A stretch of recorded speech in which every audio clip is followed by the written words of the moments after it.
ഈവനിങ്ങിൽ വർക്കൊക്കെ കഴിഞ്ഞപ്പോൾ ഒന്ന് ചുറ്റാൻ ഇറങ്ങാമെന്ന് വെച്ചു. അങ്ങനെ ഫോറം മാളിൽ വന്നു.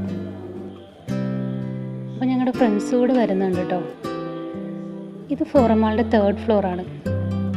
അപ്പോൾ ഇവിടെ അവരെ വെയിറ്റ് ചെയ്യാമെന്ന് വെച്ചു. അടക്കി എത്തിയപ്പോൾ ചക്രിമോൻ പിണങ്ങി തുടങ്ങി. പിന്നെ അവൻ ചാടി ഇറങ്ങി ഓട്ടോ ആയി. അവിടെയൊക്കെ എക്സ്പ്ലോർ ചെയ്ത് നടക്കുകയാണ് ആശാൻ. അങ്ങനെ അവരെത്തിയിട്ടോ. ശ്രീനാഥും ശ്യാമിലിയും പിന്നെ അവരുടെ കുഞ്ഞു രുദ്രവും കുറേ നേരം വാചകമൊക്കെ അടിച്ചു, വിശേഷമൊക്കെ പറഞ്ഞു. പിന്നെ രുദ്രവും ചക്രിയും കൂടി അവിടെ ഫുൾ ഓടിക്കളിയായിരുന്നു. രുദ്രച്ചേട്ടൻ്റെ പുറകെ തന്നെ ചക്രിമോൻ ഓടുകയാണ് കേട്ടോ. പിന്നെ ഞങ്ങൾ ഫോറം മാളിൽ നിന്ന് ഇറങ്ങി ഫുഡ് കഴിക്കാനായിട്ട് ചെമ്പക്കര നൈറ്റ്സ് എന്ന് പറഞ്ഞ റെസ്റ്റോറൻ്റ് ഉണ്ട്, അവിടെ കയറി. ഇത് നമ്മുടെ തൈക്കൂടത്തുള്ളതാണ് കേട്ടോ. വയറ്റിലേക്ക് പോണ വഴിയാണ് ചെമ്പക്കര നൈറ്റ്സ്. ഇവിടെ നല്ല ആംബിയൻസ് ആണ് ഇരുന്ന് ഫുഡ് കഴിക്കാനായിട്ട്. അങ്ങനെ ഫുഡൊക്കെ ഓർഡർ ചെയ്തു. ഫുഡിനായി വെയിറ്റിംഗ് ആണ് കേട്ടോ.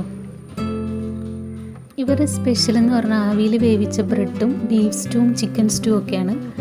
ഇത് കൂടാതെ ബീഫിൻ്റെ വെറൈറ്റി ഐറ്റംസ് ഇവിടെ കിട്ടും. ബീഫിൻ്റെ സൂപ്പറാണ്. പിന്നെ കലം ബിരിയാണി, പത്തിരി, പൊറോട്ട, ചപ്പാത്തി അങ്ങനെയുള്ള ഐറ്റംസും ഉണ്ട്.